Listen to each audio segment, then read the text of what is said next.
Hello everyone, we will be studying about unbalanced Wheatstone bridge. So before jumping into the topic of unbalanced Wheatstone bridge, let us study or let us check what is a balanced Wheatstone bridge. So here we are given with a balanced Wheatstone bridge. We have four resistances P, Q, R and S. So what is the condition for a balanced Wheatstone bridge?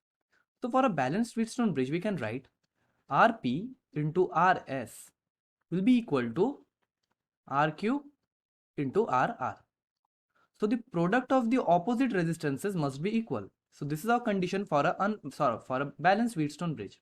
Now many write it like this also, that Rp divided by Rr is equal to Rq divided by Rs. In both the cases the meaning remains same. This is the condition for a balanced Wheatstone bridge. But our today's topic is unbalanced Wheatstone bridge. So in unbalanced Wheatstone bridge we can say that Rp by Rr is not equal to Rq by Rs. So in this scenario, what will we do? So let us study this by giving some values to the resistances. Let's suppose P is equal to 2 ohm, Q is equal to 2 ohm, R is equal to 2 ohm and S is equal to 1 ohm. Let's suppose we are having these resistances. And suppose we have connected a battery E volt. So according to our law, we know that we can take any point to be at zero potential. By point potential method, we can say that any point is having zero potential. So we are taking this point as zero potential point. So this will be potential E because we are traveling in this way. And now we can say that the current I is getting divided into two branches. So here let's suppose the current is I1 and here suppose the current is I2. And now we determine the potentials of these 2 points too. Let's suppose this potential in this point is X and here the potential is Y. So what we will do, the basic idea behind this is we will apply junction rule here, and we will apply junction rule in this point also.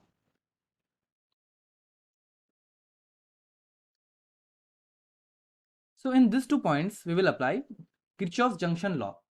So let's suppose in this here the current is A ampere, B ampere and C ampere, and here the currents are capital A ampere, capital B ampere and capital C ampere. So according to our junction law, according to our Kirchhoff junction law, we can say for this junction X, we can say that current A plus current B plus current C will be equals to 0. We can say this. And for the junction Y, we can say that current capital A plus current capital B plus current capital C is equal to 0. So this will be according to our junction law. Now let us name this as our first case and this is as our second part. Now for the first case we have A plus B plus C, the current value should be 0. Now for current A, we can write it as X minus E by 2 ohm. So for A we are writing X minus E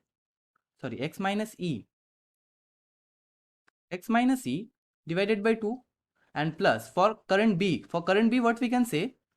For current B we have X minus Y divided by this resistance, we are naming it as R3, which will be, suppose this resistance we are taking as 1 ohm 2. So now we can say for B X minus Y divided by 1 plus for current C. For current C we can again say that we can say X minus 0 divided by 2. X minus 0 divided by 2. How we are getting this? The difference between the potentials divided by resistance should be 0. Now when we will solve this, we can say we can multiply all the terms by 2. So we will get X minus E plus 2 into X minus Y plus X is equal to 0. So solving this we get X minus E plus 2X minus 2Y plus X is equal to 0. So we are getting from here 4X minus E is equal to 2Y. So from here we can write Y is equal to 4X minus E divided by 2. So this is the value of Y we are getting. Now for the second part, let's do capital A plus capital B plus capital C current should be 0 according to Kirchhoff's junction law. So we can say for capital A, we can say Y minus E divided by 2 ohm, difference between the potential and divided by the resistance. So we are getting Y minus E divided by 2. Now for current B, we are getting Y minus X divided by 1. So plus Y minus X divided by 1 plus, for current C, we can say Y minus 0 divided by 1. So Y minus 0 divided by 1 should be equal to 0. We have got Y minus E is divided by 2 plus Y minus X divided by 1, Y minus X divided by 1 plus Y minus 0 divided by 1, Y by 1 is equal to 0. Now we have to solve this equation. So we'll multiply all the terms by 2 again. So we will get Y minus E plus 2 into Y minus X plus 2Y is equal to 0. So now we will get Y minus E plus 2Y minus 2X plus 2Y is equal to 0. So solving this, we will get 5Y minus 2X is equal to E. And now we can substitute the value of Y from here. We have got our value of Y to be 4X minus E divided by 2. So we can write 5 into 4X minus E divided by 2 minus 2X is equal to E. Now we can easily solve and find the value of X. So we will get 20X minus 5E divided by 2, and we are multiplying all the terms by 2. So minus 4X is equal to 2 times of E. So from here we can find X is equal to 7E by 16. So this came out our value of X. Now we can find the value of Y easily by substituting the value of X in this equation. So by substituting the value of X, we will get 5Y minus 2 into 7E by 16 is equal to E. So from here the value of Y will come out to be 3E by 8. So now we have came out with our values of X and Y. Now let us find out the value of I1. Now we can see that the value of I1 from here will be X minus E divided by I1 will be E minus X, because it travels from higher potential to lower potential. So the current is from this direction. So we will write the higher potential first. So we can write it as E minus X divided by 2. So from here I1 will come out to be E minus the value of X came out to be 7B by 16 and divided by 2. So from here the value of I1 came out as 9V by, or 9E by, sorry, all the terms will be 9E. So here will be 9E. So 7E and 9E by, so the value of I1 came out. Now similarly we can find the value of I2.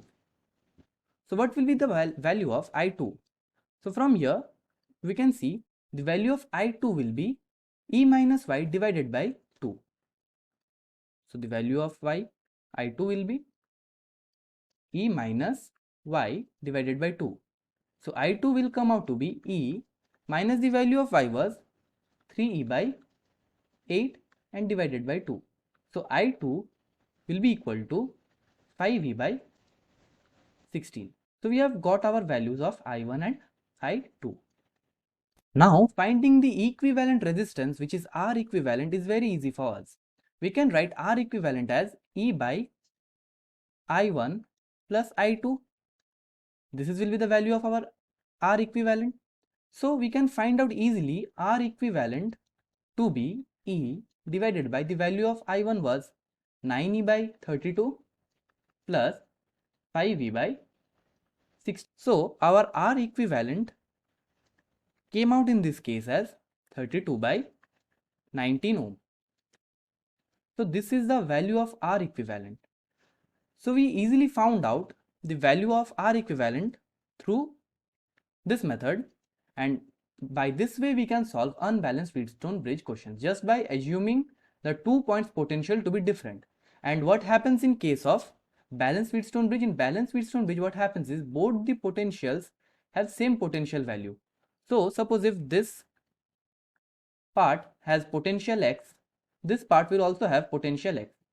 So as a result of it, no current flows through this part. So I will be not present here. Thank you. That was all for today.